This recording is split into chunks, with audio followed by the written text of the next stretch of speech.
जय हिंद साथियों। तो यहाँ पर हम आपके लिए पेपर कोड BHDC 106 भारतीय काव्य शास्त्र के इंपॉर्टेंट क्वेश्चंस की क्लास लेकर आए जो आपकी जून एग्जाम के लिए इंपॉर्टेंट है। अगर आप लोग जून सेशन का एग्जाम देने जा रहे हैं और आपका पेपर कोड जो है BHDC 106 है, तो ये क्लास जो है आपके लिए वेरी वेरी इंपॉर्टेंट है। तो आप लोग इस क्लास को पूरा एंड तक देखिएगा। अगर आपको ये क्लास पसंद आती है तो वीडियो को लाइक एंड जो है चैनल को सब्सक्राइब करना मत भूलिएगा, जिससे आने वाले क्लास की नोटिफिकेशन आपको मिलती रहेगी। और आप लोग जो है टेलीग्राम को जरूर ज्वाइन कर लीजिएगा, जिससे आपको PDF वगैरह है वहां पर प्रोवाइड कर दी जाती है। अगर आप लोग इस सब्जेक्ट के गेस्ट पेपर को परचेज करना चाहते हैं, जिसमें आपको सभी इंपॉर्टेंट क्वेश्चंस मिल जाएंगे जो भी आपके बुक से बन सकते हैं। अगर आपको उसको डाउनलोड करना है, सिंपली आपको क्या करना है, गूगल पे जाना है और यहाँ पे सर्च करना है shop.hindustannowledge.com।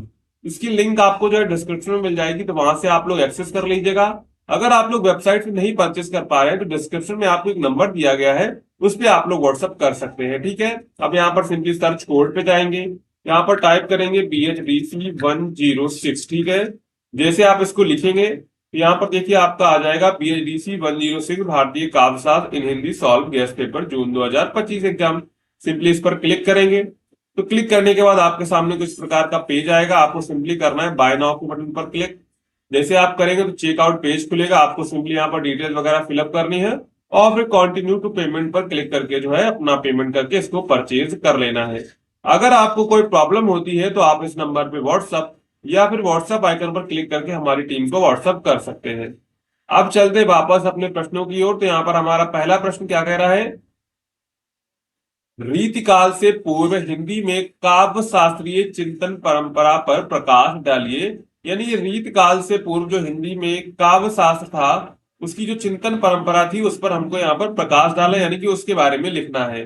सबसे पहले इंट्रोडक्शन हम लोग देंगे। तो रीतिकाल में पूर्व हिंदी में काव्य शास्त्रीय चिंतन परंपरा का विकास धीरे धीरे हुआ। यह परंपरा मुख्य रूप से संस्कृत काव्यधारा से प्रभावित रही। संस्कृत साहित्य में भरत मुनि का नाट्यशास्त्र, भामह, दंडी, वामन, आनंदवर्धन और मंमट जैसे विद्वानों के ग्रंथों में जो काव्य शास्त्र की बातें कही गई थी वे मध्यकालीन हिंदी साहित्य पर भी गहरा असर डालती है। अब यहाँ पर है पहला, इसमें क्या है, प्रारंभिक दौर का काव्य शास्त्रीय सोच। तो उसी में हमारा पहला आता है प्रारंभिक दौर का काव्य शास्त्रीय सोच। तो हिंदी साहित्य की प्रारंभिक अवस्था यानी कि आद्य काल और भक्ति काल की शुरुआत तक में कवियों का मुख्य उद्देश्य आध्यात्मिक या धार्मिक भावना की अभिव्यक्ति था। यानी कि जब प्रारंभिक दौर का जो काव्य शास्त्रीय सोच, यानी जब प्रारंभिक दौर में था हमारा काव्य शास्त्र, वहां पर सोच क्या थी लोगों की, तो हिंदी साहित्य की प्रारंभिक अवस्था यानी कि आद्य काल और भक्ति काल की शुरुआत जो है में कवियों का मुख्य उद्देश्य आध्यात्मिक या धार्मिक भावना की अभिव्यक्ति था, ना कि शुद्ध रूप से काव्य सौंदर्य की चर्चा करना। फिर भी उस समय भी कुछ ऐसी बातें मिलती हैं जो काव्य शास्त्र से जुड़ी होती है। उदाहरण के लिए संत कवि कबीर, तुलसीदास और सूरदास की वाणी में भाव, रस और अलंकारों का सुंदर प्रयोग मिलता है। हालांकि उन्होंने सीधे तौर पर काव्य शास्त्र नहीं लिखा, फिर भी उनकी रचनाओं में जो है सौंदर्य शास्त्रीय तत्व स्पष्ट रूप से देखे जा सकते हैं। यानी कि पहले क्या होता था, जब शुरुआत में प्रारंभिक दौर था काव्य शास्त्रीय सोच का, तो वहां पर क्या था, कवियों का मुख्य उद्देश्य क्या था, आध्यात्मिक या धार्मिक भावना की अभिव्यक्ति था, ना कि शुद्ध रूप से काव्य सौंदर्य की चर्चा करना। फिर भी उस समय कुछ ऐसी बातें जो है निकल कर आती है जिसमें हमारे कबीरदास जी है, तुलसीदास जो सूरदास के जो काव्य थे यानी कि वाणी थी उसमें भाव, रस, अलंकार का सुंदर प्रयोग देखने को मिलता है। हालांकि उन्होंने सीधे तौर पर कोई काव्य शास्त्र नहीं लिखा, फिर भी उनकी रचनाओं में सौंदर्य शास्त्रीय तत्व स्पष्ट रूप से देखे जा सकते हैं। इसके बाद वहां पर देखिए संस्कृत काव्य शास्त्र का प्रभाव। तो संस्कृत साहित्य में रस, अलंकार, ध्वनि, रीति और औचित्य जैसे सिद्धांत बहुत पहले से मौजूद थे। हिंदी के कई विद्वानों ने इस सिद्धांतों को समझा और अपनी भाषा में लागू किया। विशेष रूप से रस का विचार हिंदी में बहुत लोकप्रिय हुआ। उदाहरण के लिए तुलसीदास की रामचरितमानस में श्रृंगार और करुण, वीर और शांत आदि रसों का सुंदर समावेश मिलता है। यानी कि तुलसीदास की रामचरितमानस थी उसमें श्रृंगार भी था, करुण भी था, वीर रस भी था और शांत रस आदि रसों का जो है समावेश देखने को मिलता है। तो संस्कृत साहित्य में क्या हुआ, रस, अलंकार, ध्वनि, रीत और औचित्य जैसे सिद्धांतों पर बहुत पहले से मौजूद थे। हिंदी के कई विद्वानों ने क्या किया, इन सिद्धांतों को समझा और अपनी भाषा में लागू किया। विशेष रूप से जो है रस का विचार हिंदी में बहुत लोकप्रिय हुआ। उदाहरण के लिए तुलसीराम के जो है रामचरितमानस में श्रृंगार, करुण, वीर, शांत आदि रसों का सुंदर समावेश देखने को मिलता है। इसके बाद यहाँ पर आते भक्ति काल का योगदान इसमें क्या रहा। भक्ति काल के कवियों ने अपने अनुभवों और भक्ति भावनाओं को व्यक्त करने के लिए काव्य की सभी विशेषताओं का सुंदर उपयोग किया। तुलसीदास, सूरदास, मीरा, कबीर आदि ने रस, छंद, अलंकार आदि का सजीव प्रयोग किया। सूरदास की रचनाओं में श्रृंगार और वात्सल्य रस की प्रधानता है। तुलसीदास ने कवितावली, विनय पत्रिका आदि ग्रंथों में अपने गहन काव्य बोध को दर्शाया है। यानी कि इसमें क्या हुआ, जो आपका प्रश्न क्या था, प्रश्न हमारा था रीति काल से पूर्व हिंदी काव्य शास्त्र चिंतन परंपरा। तो काव्य शास्त्र चिंतन परंपरा में जो है भक्ति काल का भी योगदान था, जिसमें कौन कौन से कवि महत्वपूर्ण थे, तुलसीदास, सूरदास, मीराबाई और कबीरदास। इन्होंने रस, छंद, अलंकार आदि का सजीव प्रयोग किया। सूरदास की रचनाओं में श्रृंगार और वात्सल्य रस देखने को मिलता है। वहीं तुलसीदास की जो विनय पत्रिका और जो कवितावली है उसमें जो है गहन काव्य बोध को देखने को मिलता है। इसके बाद रस और अलंकार पर विचार हुआ। तो रीति काल से पहले ही कवियों ने यह समझ लिया था कि कविता केवल भाव की नहीं, कला की भी चीज है। इसलिए रस, भावों की अनुभूति और अलंकार यानी कि भाषा की शोभा बढ़ाने वाले उपकरण हैं की बातें भक्ति काल के साहित्य में झलकने लगी थी। उदाहरण के लिए सूर की कविता में अनुप्रास, उपमा, रूपक आदि अलंकार सुंदरता बढ़ाते हैं। इसके बाद है अलंकार ग्रंथों की रचना होना शुरू हो गई थी। रीतिकाल से ठीक पहले कुछ विद्वानों ने संस्कृत परंपरा के अनुसार अलंकार और रस संबंधी ग्रंथ लिखे थे, जिससे हिंदी में काव्य शास्त्रीय सोच का विकास हुआ। जैसे केशव दास ने 16वीं शताब्दी ने रसिक प्रिया, कवि प्रिया आदि रचनाएं की, जो काव्य शास्त्र पर आधारित थी। ये रीतिकाल के आरंभ की भूमिका थी, लेकिन इनका आधार संस्कृत के सिद्धांत थे। उन्होंने काव्य में रस, नायिका भेद, अलंकार आदि पर जो है सुंदर विवेचन किया था। इसके बाद हम लोग फाइनल निष्कर्ष लेंगे और अपना आंसर समाप्त करेंगे। तो रीत काल से पूर्व हिंदी काव्य में शुद्ध काव्य शास्त्र के रूप में चिंतन बहुत विस्तृत नहीं था, परंतु इनकी नींव अवश्य तौर पर हो रही थी। संस्कृत काव्य शास्त्र के प्रभाव, भक्ति भावनाओं की सशक्त अभिव्यक्ति और रस और अलंकारों का उपयोग, कुछ विद्वानों की प्रयत्नशीलता से हिंदी में काव्य शास्त्र संबंधी सोच का विकास धीरे धीरे होना शुरू हो चुका था। इस परंपरा ने आगे चलकर रीत काल के काव्य शास्त्र को जन्म दिया, जिसमें काव्य की शैली, रस, अलंकार, नायिका भेद आदि विषयों पर गंभीर और व्यवस्थित चर्चा हुई। इस प्रकार रीतिकाल से पूर्व की काव्य शास्त्रीय चिंतन परंपरा को हिंदी साहित्य के विकास की नींव माना जा सकता है। यानी कि रीत काल से जो पूर्व काव्य शास्त्र था ना, इसमें किसका किसका योगदान था। अलंकार ग्रंथों की रचना होना शुरू हो गई थी, रस और अलंकार पर विचार होना शुरू हो चुका था, भक्ति काल का इसमें योगदान था और संस्कृत काव्य शास्त्र का भी इस पर प्रभाव देखने को मिलता है। ठीक है, यहाँ पर हमने पहला प्रश्न कवर कर लिया जो आपके प्रीवियस ईयर पूछा गया था। अब यहाँ पर चलते हैं, हमारा दूसरा प्रश्न क्या है। दूसरा प्रश्न है साधारणीकरण का आशय बताते हुए इस संबंध में अभिनव गुप्त के मत का विवेचन कीजिए। ठीक है, तो यहाँ पर जो है टोटल 2 ही क्वेश्चन है, शायद इसमें एक क्वेश्चन आपका मिस हो गया है, कोई बात नहीं, उसको हम लोग अगली क्लास में कवर कर लेंगे। यहाँ पर देखेंगे साधारणीकरण का आशय बताते हुए इस संबंध में अनुभव गुप्त के जो है अभिनव गुप्त के मत का विवेचन यहाँ पर आपको करना है।